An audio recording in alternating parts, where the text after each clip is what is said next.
கட்சியில வந்து குழப்பத்தை ஏற்படுத்தாதா? அது சரி செய்யப்படும். அன்புமணி அவர்களுக்கு மீண்டும் தலைவர் பொறுப்பு வழங்கப்படுமா இல்ல உங்களிடம் தான் இருக்குமா?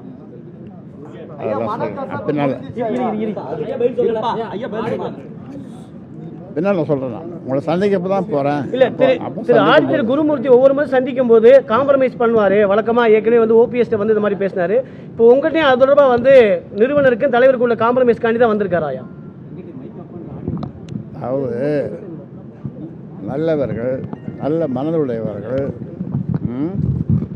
அவர் ஒரு விற்பனர், ஹைலி இன்டெலிஜென்ட். அதனால் அதற்கு ஏதாவது ஒரு அவர் சொன்ன நல்லது நடக்கும் அப்படின்று நானும் நம்புகிறேன், எல்லாரும் நம்புகிறோம்.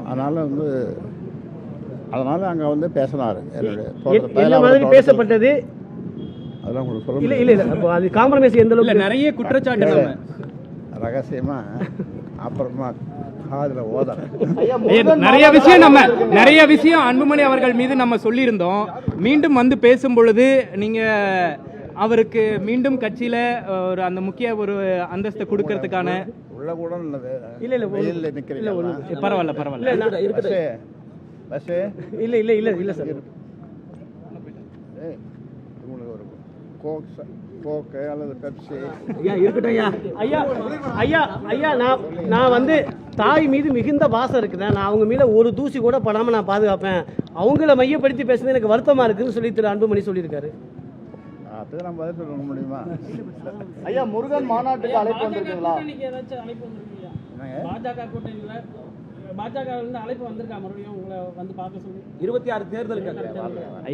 ஒட்டுமொத்தமான முக்கிய நிர்வாகிகள், மாவட்ட செயலாளர்கள் எல்லாருமே இந்த ஒரு ஒட்டுமொத்தமான நிர்வாகிகள் மத்தியில யார் பக்கம் யாருக்கு ஆதரவா இருக்கிறது, என்ன ஒரு நிலைப்பாடு எடுக்கிறதுன்ற நிர்வாகிகள் மத்தியில ஒரு குழப்பம் இருந்துட்டே இருக்கு. அவர்களுக்கு நிறுவனரா நீங்க என்ன சொல்றீங்க?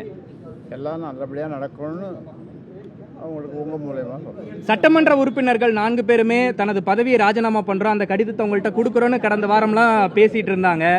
அவங்களுக்குலாம் என்ன சொல்றோம், என்ன முடிவு எடுத்திருக்கிறாங்க அவங்களாம்? தெரியலையே, அவங்கள கேட்கணும். மிகப்பெரிய மன உளைச்சல் இருக்குன்னு திரு கோகா மணியும் பேசியிருக்காரு. இந்த மாதிரி நிறுவனருக்கு தலைவருக்குள்ள பிரச்சனை இல்லை, எனக்கு மிக மன உளைச்சல் இருக்கு.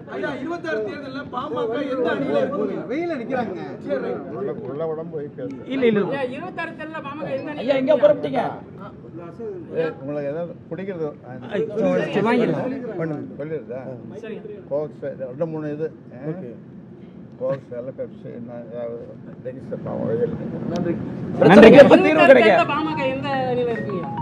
நீங்க நினைக்கிற அணியில நான் இருப்பேன். எப்ப கூட்டணி கொடுத்த நிலைப்பாடு பாமக எடுக்க போகுது சார்? 9 மாசம் தான் இருக்குது சட்டமன்ற தேர்தலுக்கு. பேசுதான் எல்லாம் பண்ண முடியும். ஐயா, கடந்த கால தவறுகளை இந்த தேர்தலில் 2027 ஜாதிவாரி கணக்கெடுப்பு நடத்தப்படும்னு மத்திய அரசு சொல்லியிருக்காங்க. அதை எப்படிங்க? அதான் வரவேற்று அறிக்கலாம்.